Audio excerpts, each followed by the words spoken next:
Hi అండి, అందరూ ఎలా ఉన్నారు? ఈరోజు నేను టమాటా నక్క దోసకాయ పచ్చడి చెప్తున్నానండి. దీనికి కావాల్సింది మీడియం సైజు నక్క దోసకాయ అండి, అంటే ఎల్లో దోసకాయ అండి. దాన్ని పెద్ద ముక్కలుగా గింజలతో కట్ చేసుకున్నానండి.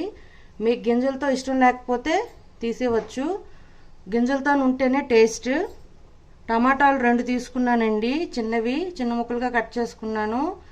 తాలింపుకి ఆవాలు, జీలకర్ర, కరివేపాకు, కొత్తిమీర 1/2 కప్ అండి, పల్లీలు 1 చిన్న కప్పు అంటే 1 టేబుల్ స్పూన్ దాకా, పచ్చిశనగపప్పు 1 టేబుల్ స్పూన్, ధనియాలు 2 టేబుల్ స్పూన్లు, చింతపండు 1 రెమ్మ దాకా, పచ్చిమిర్చి 8 తీసుకున్నానండి నా కారం తగ్గట్టు, ఉప్పు తగినంత, ఆయిల్ సరిపడినంత.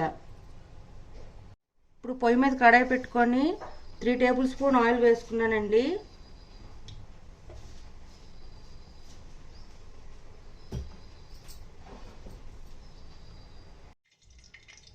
ఇప్పుడు దీనిలో మినపప్పు వేసుకుంటున్నానండి. ఈ మినపప్పు వేగిన తర్వాత ఈ తాలింపు దినుసులన్నీ వేసుకోవాలి. ఇంగువ కూడా వేసుకోవాలండి, నేను చెప్పడం మర్చిపోయాను.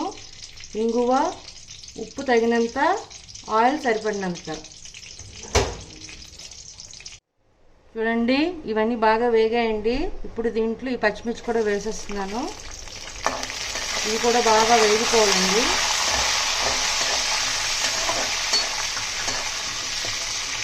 ఇదంతా వేగిపోయిందండి. ఇప్పుడు దీన్ని వేరొక ప్లేట్లో తీసుకుందాం. ఈ చల్లారేదాకా పక్కన పెట్టేసుకుందాం అండి. ఇది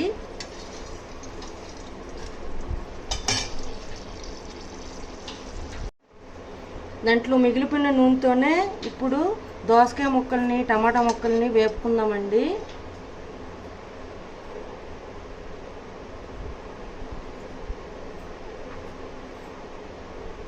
ఇప్పుడు సన్నగా కట్ చేసి పెట్టుకున్న టమాటా ముక్కల్ని వేసేస్తున్నానండి. దోసకాయ సైజు బట్టి టమాటా వేసుకోవాలండి. టమాటా తక్కువ ఉండాలి, ఎక్కువైతే టమాటా టేస్ట్ వచ్చేస్తుంది. చూడండి, టమాటాలన్నీ మగ్గిపోయాయండి. ఇప్పుడు దీనిలోనే కరివేపాకు కొంచెం వేసుకుంటున్నాను. 1 రెమ్మ దాకా తీసుకున్నాను నేను. అది కూడా వేగాక దోసకాయ ముక్కలు వేసేద్దామండి. ఇది బాగా మెత్తగా ఉడుకుకోవాలండి. దీన్ని మీడియం ఫ్లేమ్లో పెట్టి మూత పెట్టి అలా వదిలేస్తే మెత్తగా ఉడుకుతాయండి. చూడండి, ఇవన్నీ బాగా మెత్తగా ఉడికిపోయాయండి. గ్యాస్ ఆఫ్ చేసేసాను.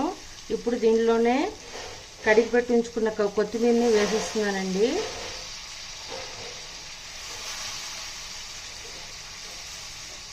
దీన్ని బాగా కలుపుకొని చల్లారాక మనం ముందుగా ఆడించుకున్న పల్లీలు, ధనియాలు, పచ్చిశనగపప్పు ఉన్నది కదండి, అది గ్రైండ్ చేసి ఆ తర్వాత ఇది చల్లారాక ఇది కూడా వేసేసుకొని మెత్తగా రుబ్బుకోవాలండి. మనం పోపు కూడా పెట్టేసుకుందామండి, ఎందుకంటే ఆ పచ్చడి ఆడించాక పోపు కూడా చల్లారితేనే ఆ పచ్చడిలో వేయాలండి.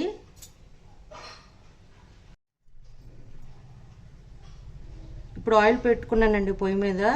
దానిలోనే ఆవాలు 1/2 టేబుల్ స్పూన్, జీలకర్ర 1/2 టేబుల్ స్పూన్, కరివేపాకు 1 రెమ్మ, ఎండుమిరపకాయలు 2 తీసుకున్నాను, ముక్కలుగా కట్ చేసుకున్నాను. ఇవన్నీ బాగా వేగనివ్వాలండి. ఇంగువ కొంచెం వేసుకుంటున్నాను.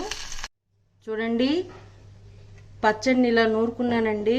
ఇప్పుడు దీనిలోనే మనం ముందుగా తాలింపు చేసుకుని పెట్టుకున్నాం కదండి, దాన్ని వేసేసి శుభ్రంగా కలుపుకుంటున్నాను.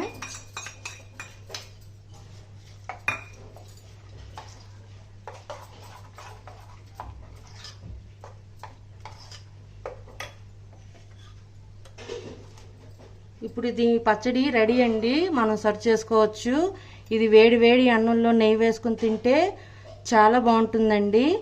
అంతేనండి, దోసకాయ టమాటా పచ్చడి రెడీ. మీకు నచ్చినట్లయితే like, share and subscribe it.